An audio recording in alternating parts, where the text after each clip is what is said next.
আমি সকলোৱে ৰেষ্টুৰেণ্টত আফগানী চিকেন খায়ে থাকোঁ, কিন্তু ঘৰত বাৰু আপোনালোকে কেতিয়াবা ট্ৰাই কৰি চাইছেনে? এবাৰ এনেকৈ বনাই খাওকচোন। মই গেৰাণ্টি দিছোঁ আপোনালোকক এনেদৰে বনাই খোৱাৰ পাছত ৰেষ্টুৰেণ্টত যাবলৈ মন নাযাব। ঘৰতে সহজত বনাই খাব পাৰিব। বলক তেতিয়াহ'লে আৰম্ভ কৰোঁ আজিৰ ৰেচিপিটো।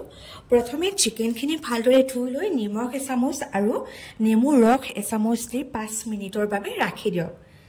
তাৰপিছত কেঁচা জলকীয়া, পিঁয়াজ, আদা নহৰু, ধনিয়া পাত, কাজুৰ এটা ফাইন পেষ্ট বনাই ল'ব। এতিয়া মাংসখিনিৰ ওপৰত ক্ৰীম, দৈ, কচুৰি মেথি, জালুক, চাট মছলা, গৰম মছলা আৰু ৰেডি কৰি ৰখা পেষ্টটো ঢালি দিয়ক। যদি ক্ৰীম নাথাকে একো কথা নাই, ইয়াৰ সলনি গাখীৰৰ সৰ ব্যৱহাৰ কৰিব পাৰিব। এতিয়া কেৰাহী এখনত তেল এচামুচ দি এপিচ এপিচকৈ মাংসখিনি ল' টু মিডিয়াম ফ্লেমত ফ্ৰাই কৰক। তাৰপিছত যেতিয়া ব্ৰাউন কালাৰ আহিব তেতিয়া মাংসখিনি বেলেগ এটা বাচনত ৰাখি দিয়ক।